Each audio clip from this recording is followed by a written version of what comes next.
Picture this. You are sitting at your kitchen table, morning light coming through the window, a glass of water in one hand and your daily pill organizer in the other. Monday, Tuesday, Wednesday. You have done this same routine for years. Your doctor prescribed these medications. The pharmacist filled them without blinking. You take them without question because that is what responsible people do. Now here's the question nobody is asking you. What if one of those pills, or the combination of several of them, is quietly, methodically, and invisibly dismantling your memory? What if the very medicine sitting in that little plastic box is accelerating the same cognitive decline you are terrified of developing? This happens to hundreds of thousands of adults over 60 every single year. And the devastating part? Most of them never find out. They chalk the fog up to aging.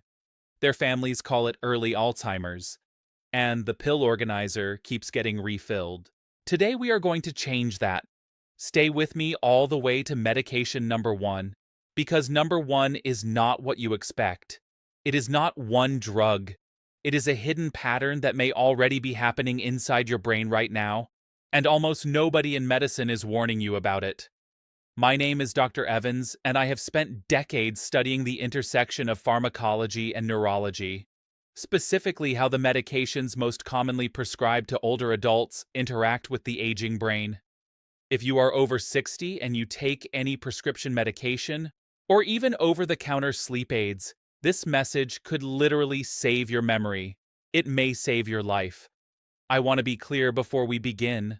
I am not telling you to stop your medications. Do not do that without speaking to your physician. What I am telling you is that you have every right to understand what is going into your body, and every right to ask hard questions about your brain health. Knowledge is not dangerous. Silence is. Drop a comment below right now. Tell me, are you over 60? Are you currently taking a daily medication? Write yes in the comments. I personally read every single one. Here is what happens inside your body as you age. Your brain relies on a network of chemical messengers, neurotransmitters, to function. The most critical for memory and learning is a chemical called acetylcholine. Think of it as the brain's filing clerk. It processes incoming information, routes memories into long-term storage, and keeps the library of your mind organized and accessible. Here is the problem. After 60, your brain naturally produces less acetylcholine. This is normal and manageable, unless something starts blocking the acetylcholine that remains. When that happens, the filing clerk does not just slow down. He stops showing up entirely. Files get lost. Memories do not form. Confusion sets in. And the damage, over months and years, can become permanent. The drug class responsible for blocking acetylcholine is called anticholinergic medications. You will hear that word throughout this video. And as researchers at the University of California and the American Academy of Neurology have documented, many of the most commonly prescribed medications in America carry anticholinergic properties that older adults are almost never warned about. Here is what chronic anticholinergic exposure does to a brain over 60. Accelerated memory loss, measurable shrinkage in the hippocampus, the brain's memory center, increased amyloid plaque accumulation, a clinical picture that looks almost perfectly like early Alzheimer's disease. Tonight, you are going to learn which 9 medications are the most dangerous offenders, ranked from commonly overlooked to the most devastating combination most doctors never discuss with their patients. Medication number 9, diphenhydramine, Benadryl. Number 9 on our list is a medication sitting in millions of nightstands across America right now. Diphenhydramine, sold as Benadryl, Zizquil, Unisom, Tylenol PM, and dozens of other brand names. It's over the counter. It says sleep aid on the label. How dangerous could it possibly be? Here is what nobody tells you. Diphenhydramine is one of the most potent anticholinergic medications in common use. It crosses the blood-brain barrier with ease, and in a brain already running on reduced acetylcholine reserves, the impact is not minor. It is measurable. It is structural. A landmark study published in the Journal of the American Geriatric Society found that older adults using diphenhydramine regularly showed significantly elevated rates of cognitive decline, with neuroimaging revealing measurable shrinkage in memory-related brain regions. We are not talking about feeling groggy the morning after. We are talking about physical changes to brain tissue. I had a patient, a 71-year-old retired teacher named Elaine. Sharp, witty, did the New York Times crossword every morning. Her daughter came to me concerned after Elaine had 3 episodes of profound confusion during the night.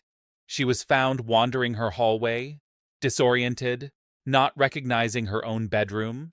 After careful review, we traced it to a nightly Benadryl she had been taking for allergies and occasional sleeplessness for nearly 4 years. We discontinued it.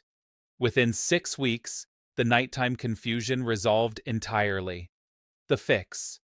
For allergies, ask your doctor about second-generation antihistamines, loratadine or cetirizine.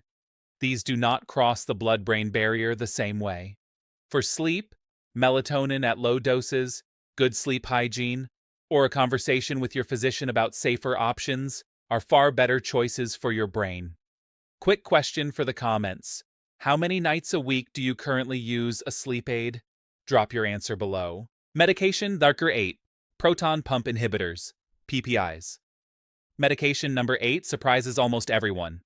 Proton pump inhibitors, omeprazole, esomeprazole, lansoprazole, pantoprazole, sold as Prilosec, Nexium, Prevacid, Protonix.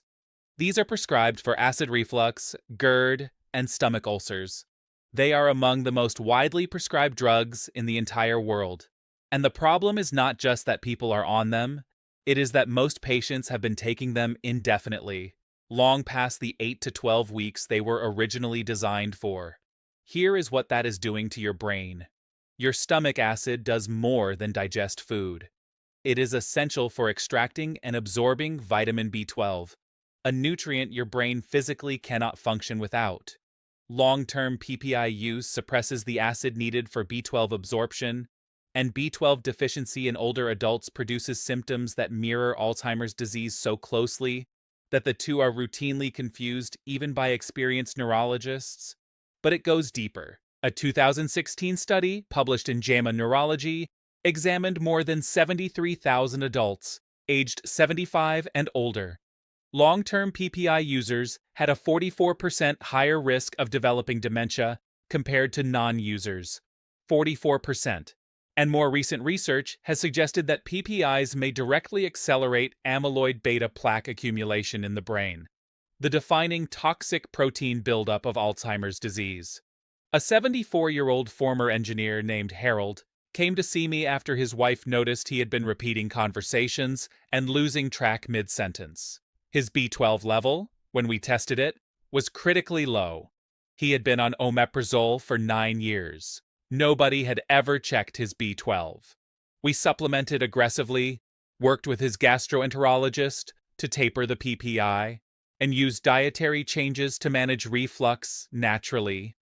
6 months later, Harold was himself again.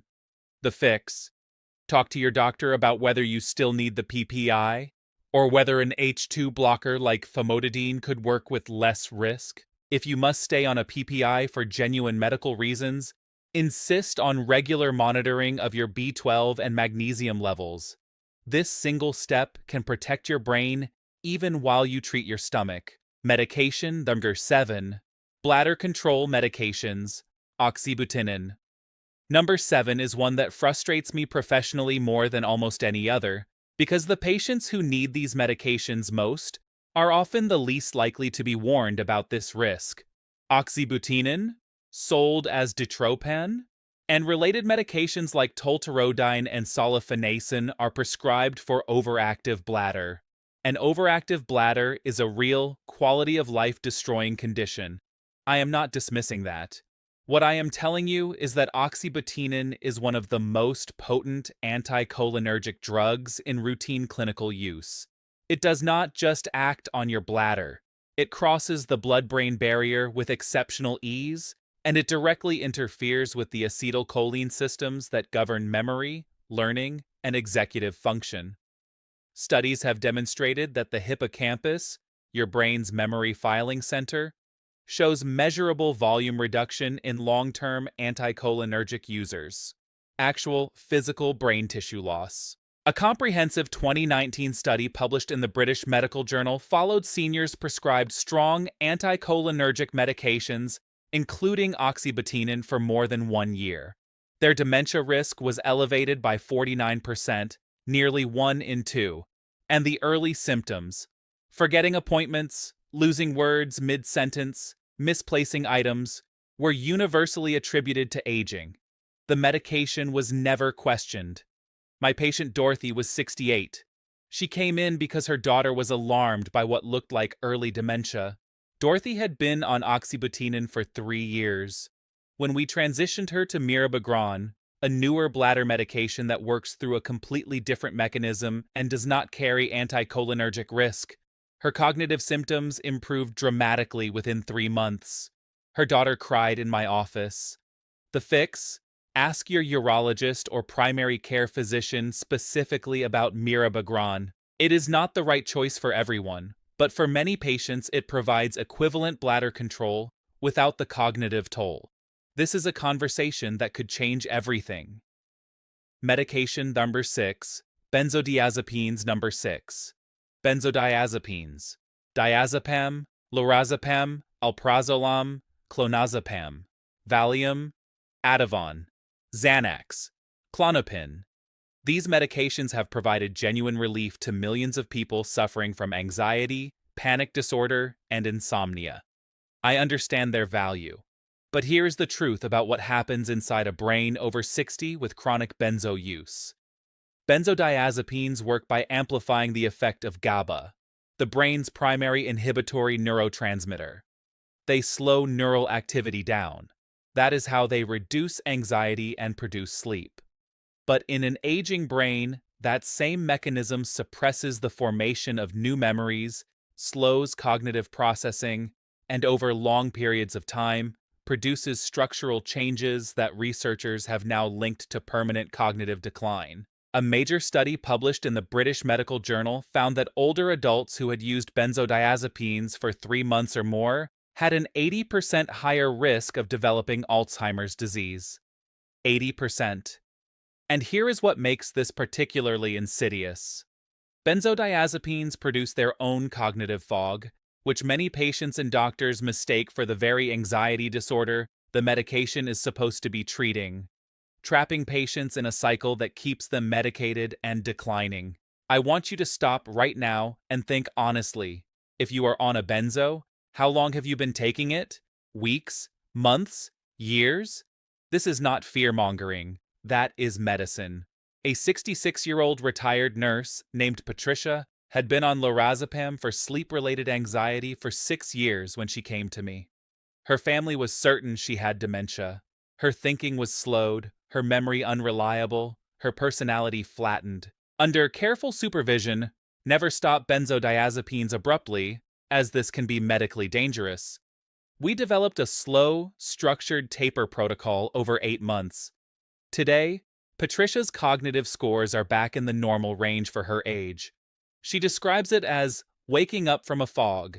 The fix: if you are on a benzo, do not stop suddenly, but do have a direct conversation with your prescriber about a monitored taper plan and alternatives. Non-benzodiazepine options for sleep, certain antidepressants, low-dose doxepin, and cognitive behavioral therapy for insomnia have strong evidence and no cognitive toxicity. Medication number 5, Tricyclic antidepressants. Medication number 5, Tricyclic antidepressants, amitriptyline, nortriptyline, imipramine, doxepin. These medications were developed decades ago and have largely been replaced by newer antidepressants for treating depression itself. But here is what nobody tells you.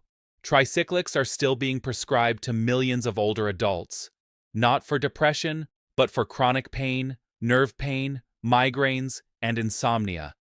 Tricyclic antidepressants carry among the highest anticholinergic burden of any drug class in medicine. They block acetylcholine aggressively and persistently. A brain over 60 exposed to tricyclics long-term is a brain under sustained chemical attack against its own memory systems. Research published in the Journal of Clinical Psychiatry found that elderly patients on tricyclic antidepressants showed cognitive performance deficits across multiple domains: memory, processing speed, executive function, that were not explained by their underlying conditions. And critically, these deficits worsened progressively with duration of use. My patient Robert was 73 and had been prescribed amitriptyline for diabetic neuropathy, nerve pain in his feet. He came to me after his wife noticed he had become confused, withdrawn, and forgetful over an 18-month period. When we transitioned his pain management to duloxetine, an SNRI with essentially zero anticholinergic activity, and added a low-dose gabapentin protocol, his neuropathy was managed, and his wife had her husband back within 4 months. The fix: if you are on a tricyclic for any reason other than carefully managed depression, ask your doctor whether alternatives exist. For nerve pain, duloxetine, pregabalin, gabapentin. For sleep, safer options exist. For migraine prevention, beta blockers and other agents carry dramatically less cognitive risk. Your brain deserves a second opinion on this one. Medication number 4. Certain blood pressure medications, beta blockers.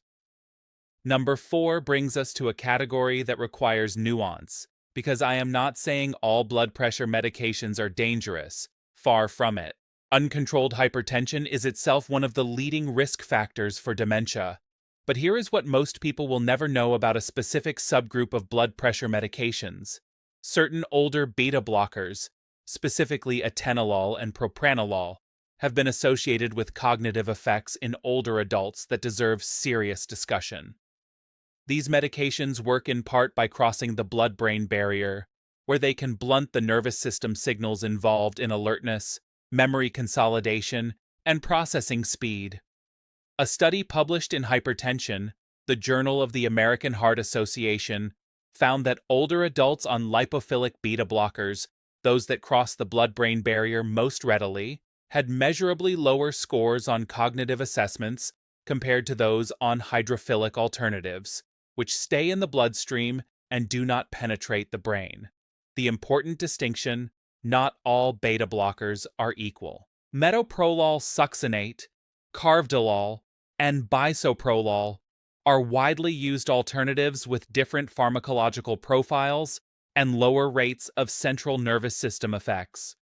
This is not about stopping your blood pressure medication. Blood pressure control is non-negotiable for brain health. It is about asking whether you are on the right one. I sat across from a 69-year-old woman named Helen who had been on atenolol for 11 years. She described her thinking as running through wet concrete, slow, effortful, exhausting. After consultation with her cardiologist and a careful transition to a different antihypertensive class, she described her mental clarity as transformative. Her blood pressure remained perfectly controlled. Her mind came back. The fix: ask your cardiologist or primary care doctor specifically, does my blood pressure medication cross the blood-brain barrier? Is there an equivalent option that might carry lower cognitive risk? This is a reasonable, evidence-based question, and any good physician will engage with it seriously. Medication number 3. Antipsychotics, quetiapine, risperidone. We are approaching the top 3, and this is where I need you to pay very close attention, particularly if you have a loved one in a care facility, or if you have been told you or someone you love needs a low-dose antipsychotic for sleep or for behavioral symptoms. Antipsychotics, quetiapine, sold as Seroquel, and risperidone, sold as Risperdal, are increasingly being prescribed to older adults for insomnia, anxiety, and what is vaguely called behavioral disturbances, not for schizophrenia or documented psychosis, for sleep, for agitation. The FDA issued a black box warning about this practice over a decade ago, citing increased risk of death in elderly patients. And yet the prescriptions continue. Here is what happens inside your brain on chronic antipsychotics. These drugs work primarily by suppressing dopamine, the neurochemical linked to motivation, reward, movement, and executive function. When dopamine is chronically suppressed in an aging brain, the results are devastating. Flattened emotion, slowed thinking, impaired memory consolidation, accelerated neurodegeneration. A 2022 study published in The Lancet Healthy Longevity tracked more than 25,000 older adults and found that those given antipsychotics for behavioral symptoms were 71% more likely to experience worsening cognitive decline within 12 months, even in individuals with no prior dementia diagnosis. 71% within 1 year. I will never forget a family who came to me desperate for help. Their father, a 77-year-old retired physician named Dr. George, had been placed on quetiapine in a memory care facility for nighttime agitation. Within 4 months, a man who had been sharp enough to discuss research papers was no longer able to recall the names of his grandchildren. When we worked with the facility to discontinue the antipsychotic and implement non-pharmaceutical behavioral interventions, Dr. George stabilized.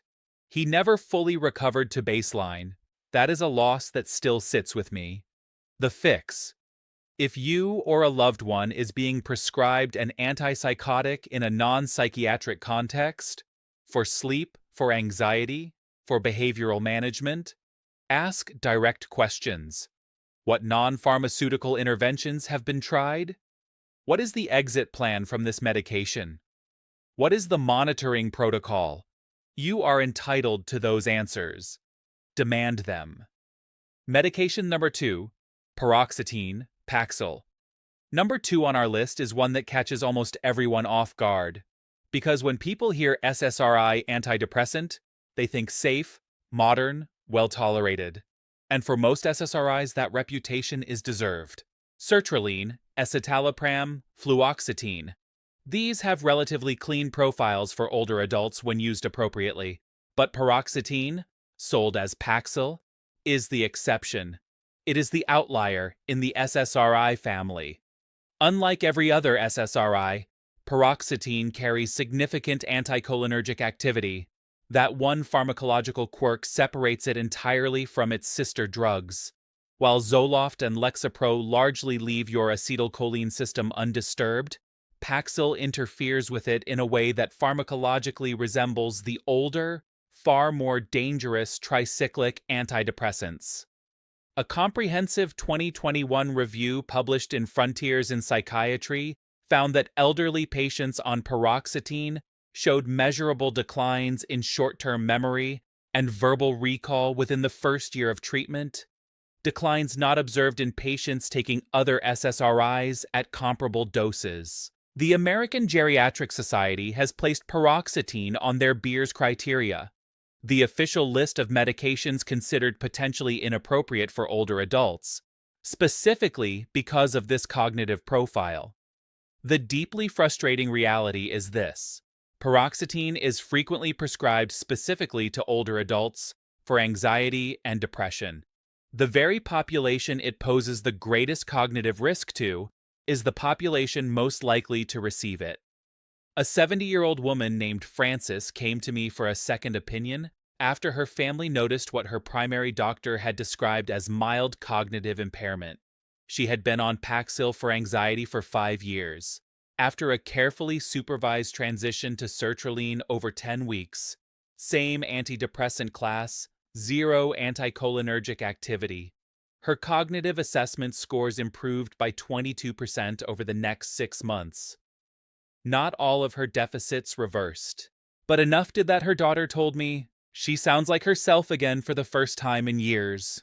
The fix. If you are on Paxil and you are over 60, have an explicit conversation with your prescribing physician about transitioning to an alternative SSRI. Sertraline or escitalopram are both well-studied, effective, and carry essentially no anticholinergic burden. Most patients transition successfully with a careful, gradual taper. Your mood can be protected, and so can your memory. Medication, number 1. Anticholinergic polypharmacy, the invisible epidemic. And now we have arrived at number 1. And I told you from the beginning, this is not a single medication. This is the most dangerous and the most overlooked phenomenon in geriatric medicine today. It is called anticholinergic polypharmacy, and it may be silently, invisibly driving a dementia epidemic that we are only beginning to understand.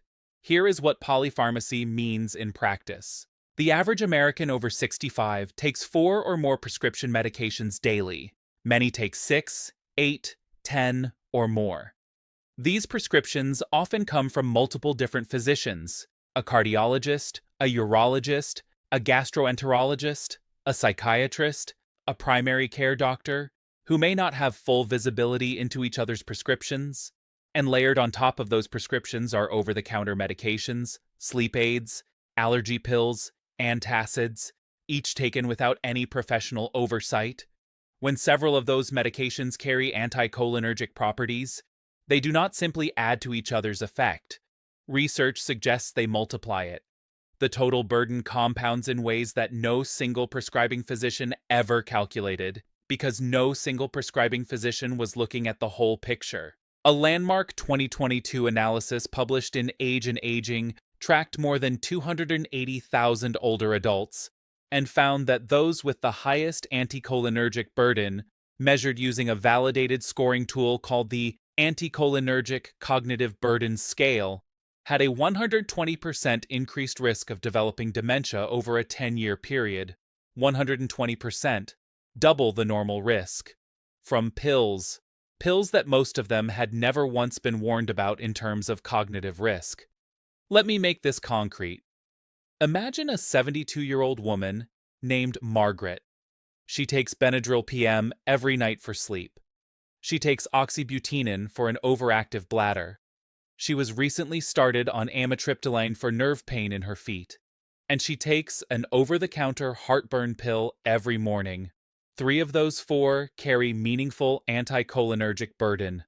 Individually, each prescribing doctor reviewed her chart and made a reasonable decision. Together, Margaret's total anticholinergic burden score places her in a range clinically associated with significant, measurable dementia risk. Nobody did the math on her behalf. No one connected the dots, and her family is starting to wonder if she needs a memory care facility. Margaret is not a hypothetical. Margaret is in your neighborhood. She may be your mother. She may be you. This is not fear-mongering. This is the current state of medicine for older adults in this country, and it is preventable. Here is the most important thing I will say in this entire video. Drug-induced cognitive decline is often reversible. I have seen it with my own eyes across decades of practice. When the medication burden is identified and systematically reduced under proper medical supervision, many patients experience a remarkable recovery of mental clarity. Memory returns, personality reemerges, the fog lifts. Your brain is not a passive organ. It is adaptive, it is resilient, and it is capable of healing when given the conditions to do so. Here is your complete brain protection protocol. 5 concrete steps. Start this week. Step 1. Tonight, write down every single thing you take, every prescription medication, every over-the-counter product, every supplement, every sleep aid, every PM pain reliever you reach for occasionally. Leave nothing out. The full picture is the only picture that matters. Step 2. This week, look up each item on the Anticholinergic Cognitive Burden Scale. This is a free, publicly available scoring tool developed by researchers at the Indiana University Center for Aging Research. You can find it online with a simple search. ACB Scale Medications. Each medication receives a score of 0, 1, 2, or 3. Add up your total. A score of 3 or higher is associated with measurable cognitive impairment risk. A score of 6 or higher has been linked in studies to a doubled risk of cognitive decline. Step 3. This week, schedule a medication review with your primary care physician. Use those exact words. I would like to schedule a medication review to assess my total anticholinergic burden. A physician who is engaged in your care will not be offended by this. They will appreciate the advocacy. Bring your complete list. Step 4. In that appointment, ask specifically about deprescribing. This is the intentional, medically supervised process of reducing or eliminating medications that are no longer necessary or whose risks now outweigh their benefits. Deprescribing is a legitimate and rapidly growing field of geriatric medicine, supported by growing evidence and endorsed by major medical organizations. It is not giving up on your health, it is upgrading it. Step 5, if needed, get a second opinion. A geriatrician, a physician who specializes specifically in the health of older adults, is trained to evaluate the cumulative impact of complex medication regimens. A geriatric pharmacist, yes, that subspecialty exists and is growing, can perform a comprehensive medication review with a specific focus on cognitive risk. You are not being difficult. You are being your own advocate. That is exactly what your brain needs. Research from Johns Hopkins and the University of Toronto has demonstrated that structured medication review and deprescribing programs in adults over 65 reduce anticholinergic burden by an average of 43%, with corresponding improvements in cognitive testing scores within 6 months. 43%. Starting tonight, let us walk through the 9 medications one final time, because each one alone carries risk. Together, they can create a perfect storm inside your brain. Number 9. Diphenhydramine, the hidden anticholinergic in your nightstand sleep aid. Number 8. Proton pump inhibitors, the acid reflux medication quietly depleting the B12 your brain cannot live without. Number 7. Oxybutynin, the bladder medication that crosses directly into your brain's memory center. Number 6. Benzodiazepines, the anxiety and sleep medications that trap your brain in a cycle of chemical fog. Number 5. Tricyclic antidepressants, still being prescribed for pain and sleep with devastating underreported cognitive consequences. Number 4. Certain beta blockers, not all, but the ones that cross the blood-brain barrier deserve a careful second look. Number 3.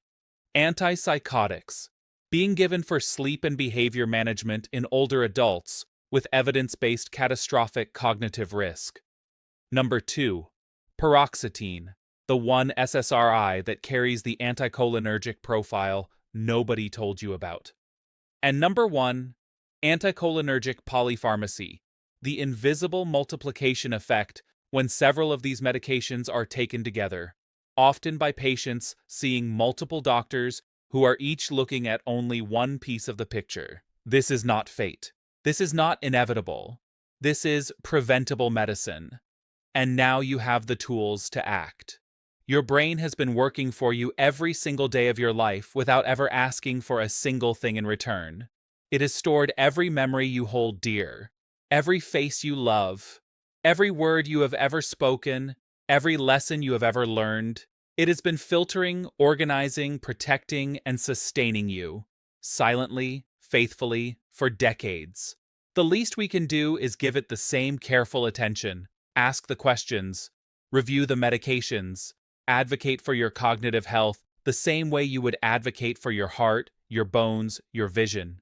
Because your mind, your identity, your independence, your relationships, everything that makes you who you are, lives in that remarkable, resilient organ. Start tonight. Not next month. Not when you feel ready. Tonight. Write down that list. Look up those ACB scores. Make that appointment. Your brain has the capacity to recover when given the conditions to do so. The science is solid. The biology is on your side. And so am I. Before you close this video, I want to ask you to do 3 things. First, subscribe to this channel. Every single week, I share life-saving health information explained clearly and honestly for adults over 60. No jargon, no selling, just medicine that you actually need to know. Second, if this video helped you today, like it. That one small action helps this message reach the hundreds of thousands of older adults who may be at risk right now and have no idea. You may never know whose life you protect. Third, share this video. Send it to your spouse, your parent, your sibling, your neighbor who is always talking about the new medication their doctor put them on. The person who most needs this information is almost certainly not going to search for it on their own. You may be the reason they find it. And leave a comment right now.